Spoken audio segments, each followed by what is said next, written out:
Today is a great, wonderful, amazing, incredible day, and I'll tell you why. Because it's a Sweden day. Why Sweden is suddenly declaring war on immigration. Without further ado, let's get into this reaction. Let's go. The year is 2015, and Sweden has just 2015, I remember that very clearly. made a groundbreaking. God, that's nearly a decade ago. Oh my God. Wow. Wow. You know that realization? You just realize something. Like, 2015 was nearly 10 years ago. Anyways. Decision. They have just opened their borders to approximately 163,000 refugees, primarily from Syria, Iraq, and Afghanistan. Makes sense. This marked the peak of a mass migration wave, with Sweden receiving more asylum seekers per capita than any other European country at the time. Wow. In fact, in just 10 years, starting from 2010, Sweden's percentage of foreign-born individuals has risen from 14.3 to 25.9% of the population. Migration is not new to Sweden. In fact, it's been happening a lot ever since World War II. But over the last 3 decades, this has gradually been rising, as Sweden has welcomed more and more migrants, and record levels recently have more than doubled some of the previous peaks. And I could see how that can cause friction, because clearly you're an amazing country and very kind and very giving and very hospitable to other people and immigrants. And yeah, when you have people coming from another country, when they're fleeing their country for whatever reason, whether that's war or any catastrophe, and they're coming to your country not willingly, they don't really want to be in Sweden, a lot of them. It's just, it's better to be in Sweden and other Western countries than be back in their home. They'd rather be in their home, but it's too dangerous to be there. What happens then is integration, right? Because if you're fleeing somewhere that you want to be, but you can't be because of danger, you're not going to Sweden wanting to become a Swede, necessarily. You're not coming to Sweden to want to learn their language. You're not coming to Sweden to integrate into society, because your society is back home, but you just can't go back home because of the situation. And I think with that, what happens with that is, because they're not going to integrate, or not all of them, like maybe the older folks might not integrate as well, that can cause friction. I know I'm jumping ahead, but my mind just went like, let me know in the comment section if that's somewhat correct. But in the last 2 years, public opinion on this subject has completely changed, and Swedes are taking a stronger stand against migration than ever before. Sweden is struggling to accommodate 165,000 people. The country's generosity has left it struggling. A once peaceful Nordic nation has become the gun murder capital of Europe.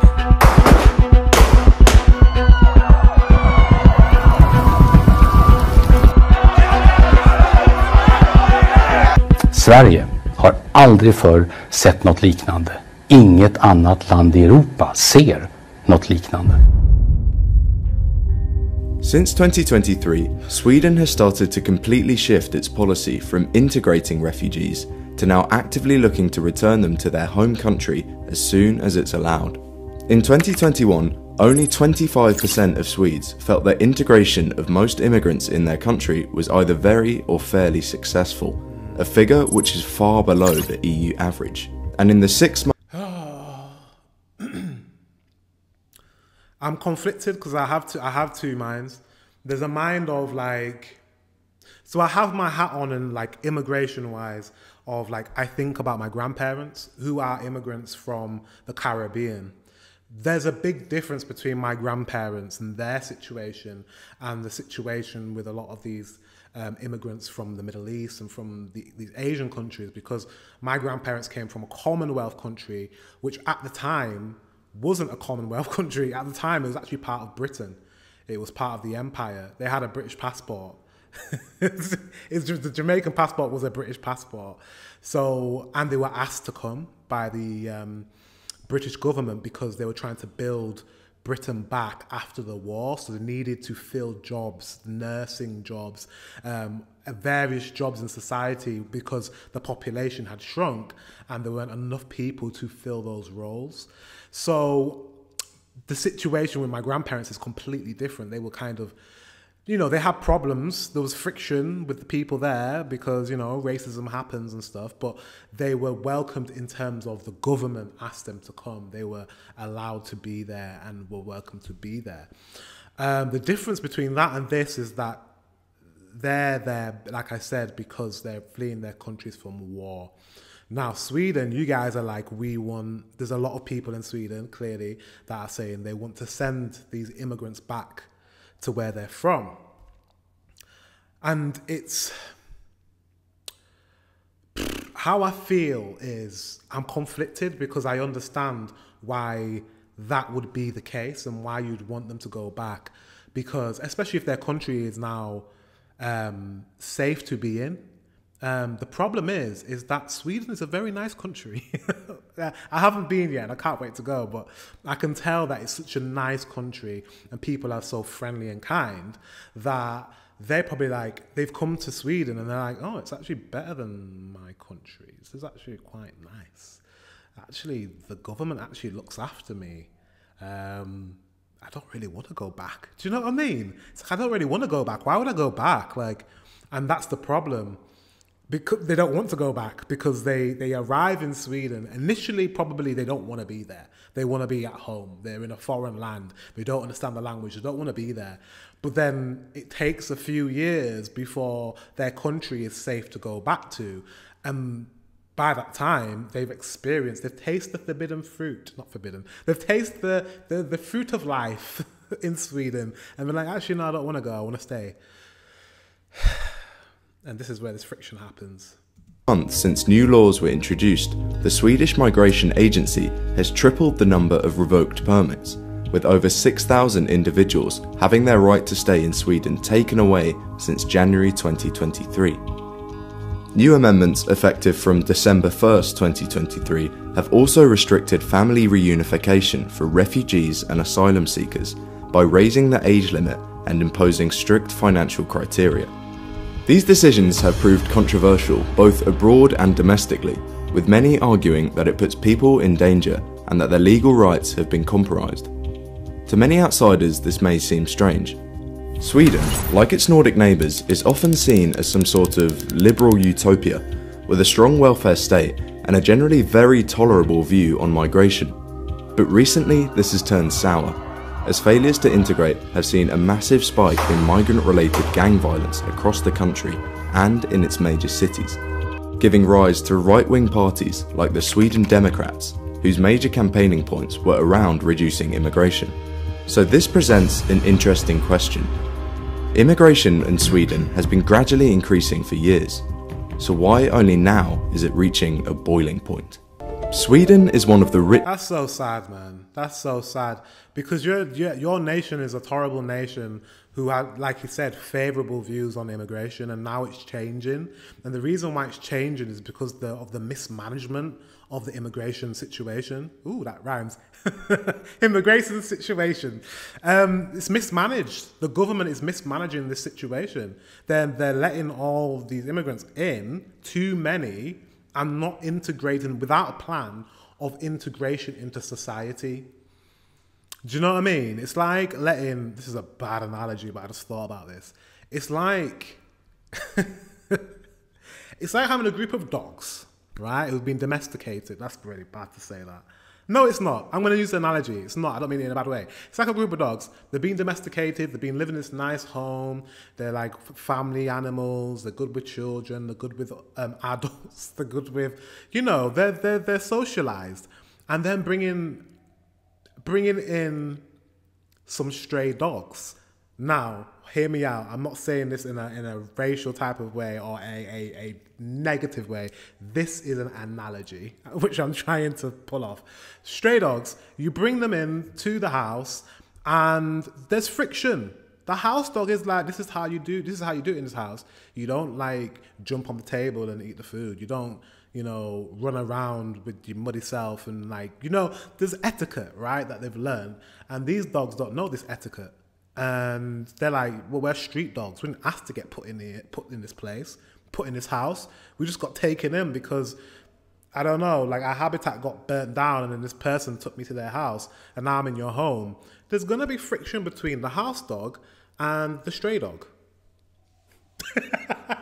Sorry, that is my analogy. I was trying to pull it off. I think it makes sense. Do you know what I mean? I just think, can you integrate a stray dog to become a house dog? Can you do that? Probably. It has been done. Is it very difficult to do that? Yes.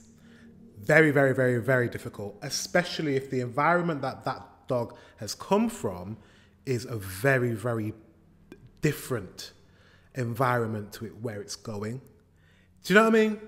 Because if you think about the house dogs in Britain, and Jamaicans are house dogs, we've come from a island that used to be, number one, a colonized island, part of the British Empire. We speak English, and there were, at the time, a lot of British people that lived on the Caribbean islands. So integration was a lot easier. Whereas when you come from a nation, a lot of them come from Muslim nations. Sweden is not even a Christian nation anymore. It's just an atheist nation. And you're trying to bring them there and integrate them into society that's completely different. And they're not willing to integrate or not wanting to integrate. It can cause so much friction. So much friction. So I get it. I know that's I'm sorry, I know I've been talking for a long time, but I'm just trying to figure this out myself in my head. But yeah. Anyway. Richest countries in the world, with an average yearly salary of around $50,000. And when you ask anyone about Sweden, one of the first words that comes to mind is safety. It's been one of the safest countries in the world for most of its modern history, whether it's through its long-standing policy of neutrality, its low levels of crime, or even inventing the seatbelt. This has all contributed significantly to Sweden's reputation for public safety, allowing it to develop a stable society, and it's practically a way of life. But many think that the recent influx of asylum seekers from 2015 are threatening this aspect of Swedish life. This paper here looked at recent attitudes towards migration, and found that in 2017, over half of those surveyed believed that terrorists posing as refugees had entered the country and committed violent and destructive acts. These views were also related to a general fear of the increase in crime due to migration. In the last 10 years, Sweden has experienced a notable increase in gang-related violence, with a significant rise in shootings and bombings. The number of fatal shootings has more than doubled since 2013, meaning Sweden has gone from having one of the lowest levels to now having the second highest rate of gun crime deaths in Europe, behind only Albania. Wow. Scotland? I didn't know that about Scotland. Anyways, England's not on there, which is great, but damn Sweden. Something needs to be done. And I don't think just sending people home is the correct way to think about things. I just think they're your problem now. Sorry. Now that the people that you've given the state, the ones that actually have their maybe passport. Do they have passports yet? I don't know how it works, but if they're Swedish citizens now, they're your problem. The ones that are not your citizens, they're not your problem. Send them back to their country. But the ones that are citizens, that you've made citizens, and they have legal stay in your country, they're your problem to fix.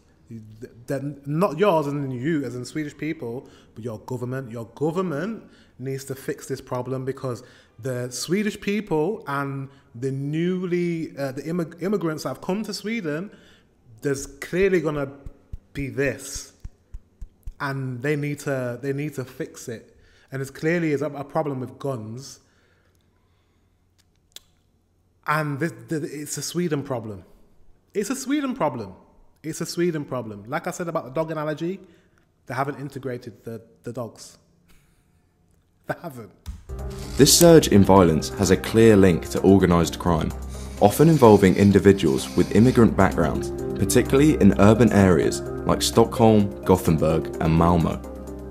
And according to the most recent study from the Swedish government, people born abroad are 2.5 times as likely to be registered as a crime suspect as people born in Sweden to two native-born parents.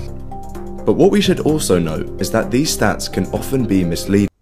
People born abroad are 2.5 times as likely to be registered as a crime suspect as people born in Sweden to two native-born parents.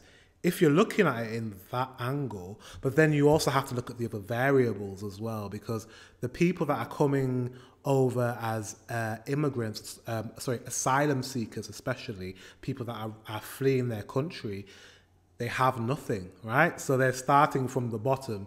What do people in the bottom of society have in common?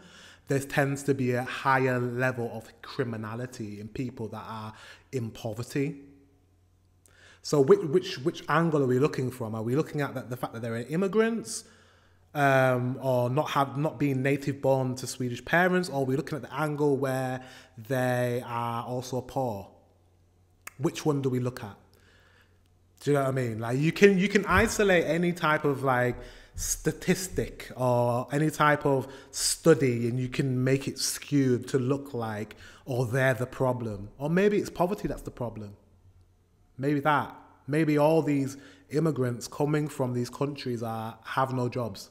They're poor. They don't have education because they've come from a country that was getting bombed or was, ruined, destroyed, no schools. Maybe it's not the fact that they're immigrants.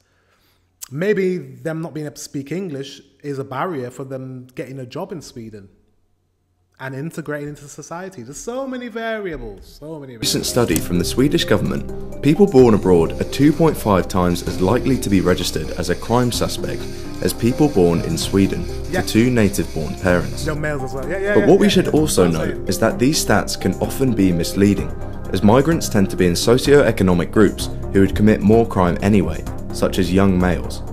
But even after adjusting for factors like age, gender, and living conditions, individuals with foreign backgrounds in Sweden remain more likely to be registered as crime suspect compared to those with native parents. Foreign-born individuals are 1.8 more times likely, and second-generation immigrants are 1.7 times more likely to be suspects. Much of this is to do with socio-economic factors like income, which in turn has a lot to do with Sweden's approach to integration. Previously, Sweden's approach to integrating migrants involved dispersing them across the country to avoid strain in major cities. And even though there would be a break-in period to learn the language, many migrants successfully integrated. But in 2015, the sudden and large influx of asylum seekers put immense pressure on the country's integration system, which was not equipped to handle such numbers efficiently. The large numbers of arrivals created immediate logistical challenges, such as finding temporary accommodation and processing asylum requests.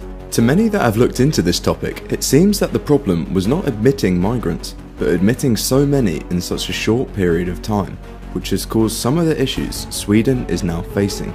Because of these challenges, many of these migrants settled in impoverished suburbs, struggled to integrate, and felt disconnected from society, leading to high levels of poverty and reliance on government welfare.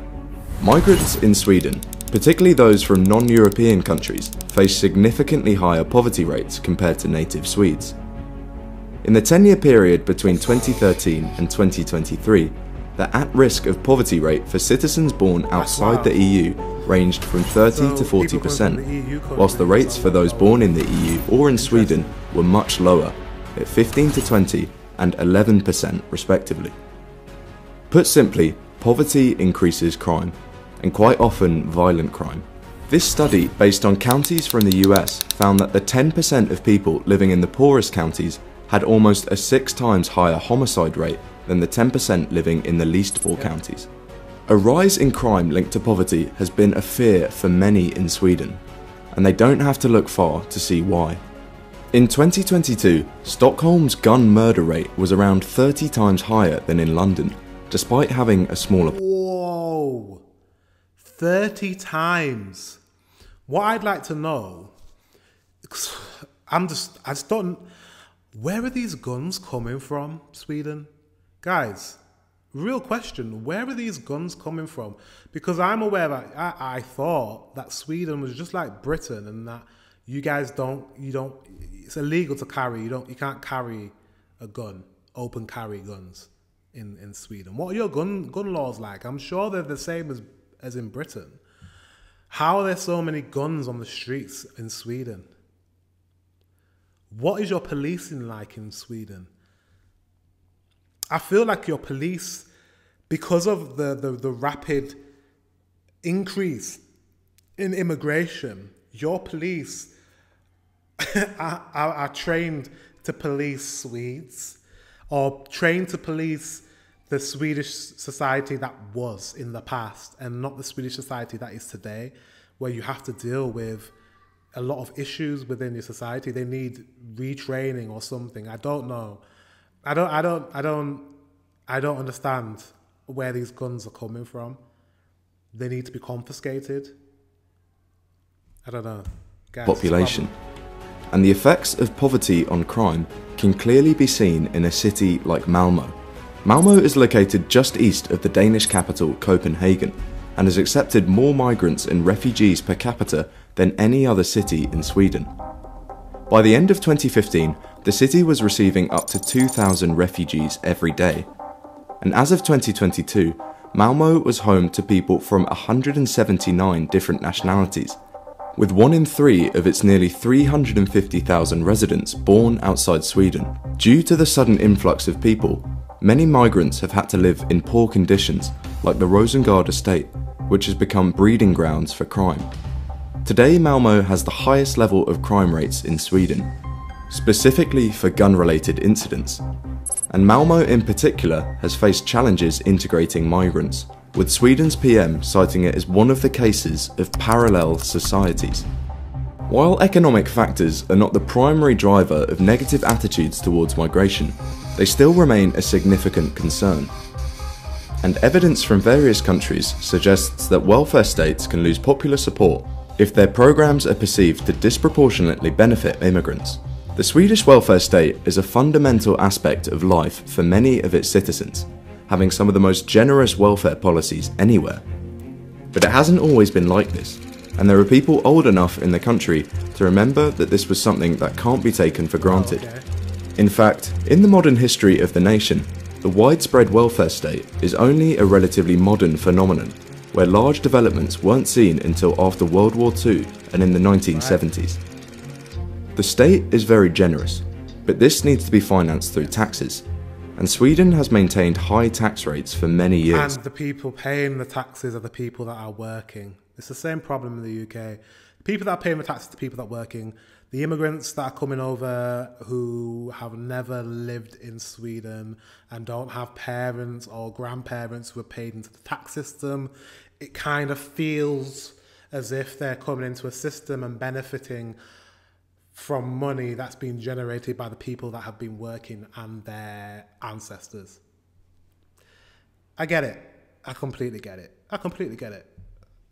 Like, there's no two ways of thinking about it. I get it. It's an issue. It is an issue.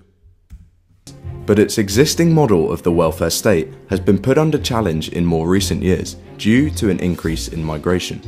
Currently, Sweden's welfare system functions effectively because everyone contributes to it. While some individuals benefit more from the system than they contribute, this is balanced by others who pay in more than they take out. This is, after all, the point of a welfare model, and this balance maintains its equilibrium. However, this equilibrium begins to shift when the number of people drawing from the welfare state increases without a corresponding rise in contributions. Refugees entering Sweden earn significantly less than other migrant groups, contributing to a higher dependence on the welfare state. In 2022, the average income for individuals born abroad who came to work in Sweden was 301,000 krones, approximately 77% of the average wages earned by the native population. And among immigrants from Africa and Asia, earnings were even lower, at 63% and 68% of the native average respectively. This income disparity is also... Yeah. I don't even have words to kind of defend or like say anything, because it's not fair, really. It's not fair that everyone else has to pay. But what I was thinking of, there's a thing called, is it universal basic income, UBI? I can't remember which country was thinking about introducing this, but it basically would be a fair way to pay everyone the same amount of money, and then like a basic amount of income. And then the idea would be is that you would, through work, top up that income. Does that make sense? I think that's a better way of doing things. If it's possible to do, I feel like everyone should get universal basic income. Everyone, regardless of your income. Would that work? It's a bit communism, isn't it? I don't know. Like, I just feel like, how else is that gonna work? If you're gonna take in immigrants, there's always gonna be people that feel like the immigrants are benefiting more from the input of society than the people that have paid into that society for over generations. There's always gonna be that problem. We're having that problem in the UK, and it's just getting worse and worse. I don't know, and especially with inflation and everyone struggling more nowadays, it's adding fuel to the fire. And I just think the fire is just getting bigger and bigger and bigger all throughout Europe. And I just don't know, they're not doing enough to rectify it. They're not doing enough. They're not putting out the fire. Income disparity is also mirrored in unemployment rates. In 2019, 15.7% of the foreign-born labour force was unemployed, compared to only 3.9% of the native workforce. And such unemployment rates lead to greater reliance on welfare support, affecting both immigrants and the Swedish society as a whole. Because of both of these factors relating to crime and the welfare state, the share of Swedes perceiving immigration as more of an opportunity than a problem fell significantly from 45% of respondents to 31%. In response to public opinion, Sweden has looked to address some of these issues through a number of recent amped-up policy initiatives.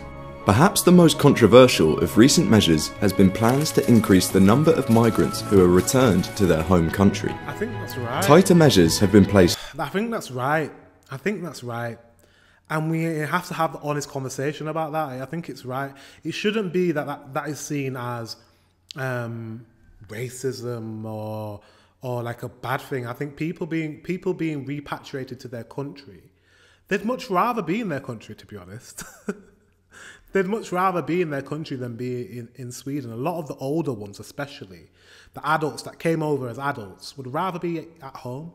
And yeah, Sweden should help these people go home, especially if they're not integrating well in Swedish society. And there needs to be a way to do that without making them feel that it's a race thing, or it's you know, there are racist people that think of immigrants from these countries in a specific way, which is wrong, and I don't condone that at all. But there needs to be an equilibrium. There needs to be something where it's kind of like, we acknowledge that you've come here because of seeking asylum. However, you've not managed to find a job here, and you've not managed to learn the language, or there must be some criteria. So we're going to have to send you back to your home country as long as it's safe, and we will help you do that. I think that's the best way to go about things. I don't know about you guys. Let me know in the comment section below how you feel. Let me know. On asylum claims, and those who see their claims rejected have been told to return to their country of origin as soon as possible. This has been combined with increasing measures to revoke residency permits, and to enforce this, detention centres will continue to be used, as well as mandatory accommodation centres which were enforced via electronic surveillance while waiting for the return decision. It's important to note that Sweden is not completely opposed to immigration. Migration is essential for most Western economies to survive. However, recent measures in Sweden have been designed to favour higher skilled migrants to enter as opposed to lower skilled. Following the introduction of new labour immigration laws, work permits will only be made available to those labour immigrants in Sweden who earn a salary of at least 80% of the Swedish median. In doing this, Sweden hopes to attract more highly skilled workers, as their compensation should reflect their level of skill in the labour market. And also, I don't see anything wrong with that. I think that's correct. I think you need to contribute to society. If you're going to be there, you have to contribute to society. You can't go to Sweden, never paid into the tax system, and then just benefit from everything. It's not right. It has to be that, and it has to be that in England as well. Exactly the same. My grandparents came to England as immigrants, and they worked from the day they got into the country. My grandma was a nurse. She worked. She worked straight away as soon as she arrived. She's a homeowner. Like, you need to want to contribute to society. You can't just go there and just do nothing. It's not okay. So I think it's right. I think there should be a kind of like a points-based system where certain criteria of whether or not you can live and stay in Sweden. Yeah. So their ability to contribute to the welfare state. Yeah. Whilst these claims are separate from asylum cases, it would also help reduce the amount of lower skilled, lower paid labour coming into the economy. Given this, Sweden is also taking measures to reduce the number of asylum claimants it receives by not having a more generous policy than is required by EU law. Since the spike in 2015, the number of resettled refugees accepted by Sweden decreased from 5,000 in 2022 to just 900 in 2023. Wow. It's clear to see that Sweden is taking a number of measures which are not only stricter, but more radical than many other European countries. I wouldn't even use the word radical. I would just use the word, you guys need to get control. Europe's a big place. You guys you've done your bit. And my hat goes off to you guys. If I was wearing a hat, I'm not wearing a hat. But you've done your bit. You've done your bit. It's now time for other EU countries that haven't contributed as much as Sweden has to helping asylum seekers. It's time for them to step up. They can do their bit. In fact, it should be an EU thing where all these countries, you speak and say, okay, what have you done to help asylum seekers? Okay, Sweden's done this much, so it's now time for you guys to step in and do what. I don't think there's anything wrong with them tightening their asylum seeker policy, because asylum seekers can seek asylum. They can't speak any of the European languages. So maybe English, possibly a little bit of English. How about they try another country? Do you know what I mean? Like, I don't know. I don't know. I don't see anything wrong with it. I don't think it's radical, basically. Be nice to me in the comment section. I don't know. I think I'm being reasonable. Do you guys think I'm being reasonable? I don't think I'm being harsh. I can't see it any other way. I just feel like if you come to a country, you have to contribute to the country in some way. And how long do you seek asylum? As soon as you've touched down in a country and you're somewhere that's safe, it's time for you to contribute to that society. How long do you need? You shouldn't need years living somewhere and just taking without contributing. It doesn't work like that. I just don't see it. And I'm a grandchild of an immigrant, so I feel like I could say that. Sweden is still facing labour shortages, but these are in high-skilled vacancies, which are usually unable to be quickly filled from asylum seekers. The famed systems of Denmark and Sweden have made these nations appear to be attractive destinations, whereby many newcomers and prospective citizens have hopefully anticipated strong governmental assistance with their relocation and integration efforts. And so the attractiveness of the Nordic region, both to Eastern Europeans and non-Europeans, relied heavily on the area's reputation as a welfare society. However, as time has gone on, the differences in the approach to migration between these nations has become clearer, especially as Sweden has witnessed some of the downsides of poor integration. Its policies are certainly controversial, but with these opinions on the rise across all of Europe as seen in the latest European elections, will other countries start adopting similar measures soon? Before you go, I've got something really exciting to share with you. I'm launching the Invisible Hand. Yeah, I love this video, and I think it's right. I think the measures that Sweden's taking, I think it's right, because what happens is I just don't want it to get to a level, and I'm scared about this in my own country in England as well, and I've seen it already. It's not even like I'm seeing it already, and it makes me upset because I was born in England. England's my home. My parents were born in England. My grandparents came from the Caribbean. But what I'm seeing in my country is that there is this friction between